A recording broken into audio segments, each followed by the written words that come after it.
Hello everyone, this is Aparna. Welcome to my YouTube channel.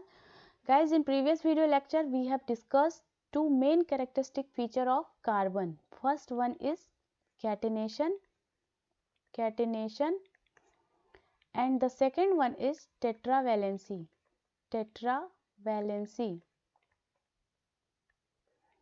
If we put together, it will give rise a large number of compounds.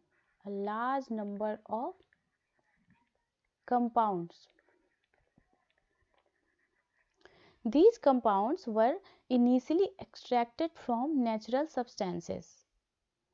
So, it was thought that these carbon compounds could only be formed within the living system.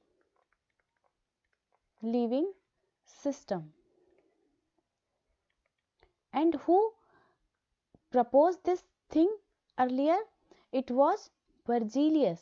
In 1809 Virgilius ने बताया कि जो organic compounds होते हैं वो सिर्फ और सिर्फ लिविंग सिस्टम के अंदर ही बनाए जा सकते हैं, यानी इसको आप लेबोरेटरीज में प्रिपेयर नहीं कर सकते, बिकॉज इन ऑर्गेनिक कंपाउंड के सिंथेसिस के लिए एक वाइटल फोर्स चाहिए होता है या एक मिस्टीरियस फोर्स चाहिए होता है जो कि सिर्फ और सिर्फ लिविंग सिस्टम के अंदर ही पाया जाता है. उस वाइटल फोर्स को, उस मिस्टीरियस फोर्स को आप लेबोरेटरी में डेवलप नहीं कर सकते. Okay, so in early 19th century, Swedish chemist Jacob Berzelius put forward the vital force theory. Who has given this theory? Jacob Berzelius. When? 1809.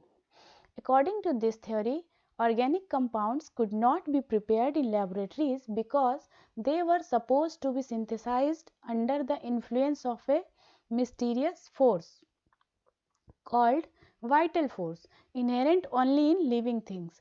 इस वाइटल फोर्स को आप लेबोरेटरी में बना नहीं सकते, इसलिए आप ऑर्गेनिक कंपाउंड की सिंथेसिस नहीं कर सकते.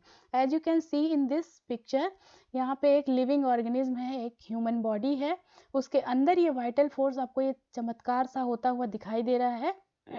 यही फोर्स जो था वो ऑर्गेनिक कंपाउंड को डेवलप करने के लिए, सिंथेसाइज करने के लिए नेसेसरी था अकॉर्डिंग टू बर्जीलियस. उस टाइम पे क्या था, साइंटिफिक प्रूवन चीज़ें इतनी ज़्यादा पॉपुलर नहीं थी, लोग हाइपोथेटिकल बातों पे बिलीव ज़्यादा कर लेते थे. बट इस थ्योरी को फेल कर दिया, डिस्प्रूव कर दिया किसने? फ्रेडरिक वोहलर ने. In 1828 Friedrich Wohler has synthesized urea from ammonium साइनेट.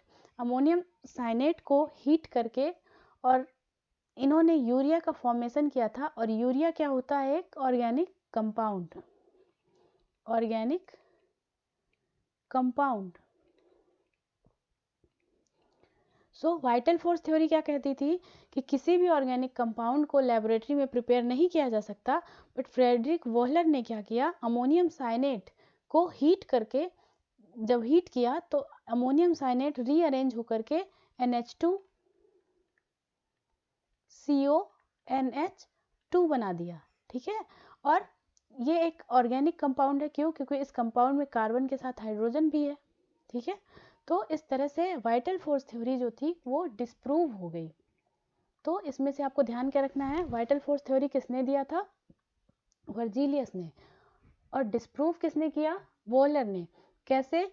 Organic compound जो लेबोरेटरी में फर्स्ट प्रिपेयर किया था उसका नाम पूछ ले अगर, तो यूरिया होगा उसका आंसर. यूरिया बना कैसे था? अमोनियम साइनेट. एक्चुअली ये भी कोई दूसरा कंपाउंड बना रहे थे, बाय मिस्टेक यूरिया का फॉर्मेशन हो गया था. ठीक है, तो आई होप आपको वाइटल फोर्स थ्योरी क्लियर होगी. Thank you for watching.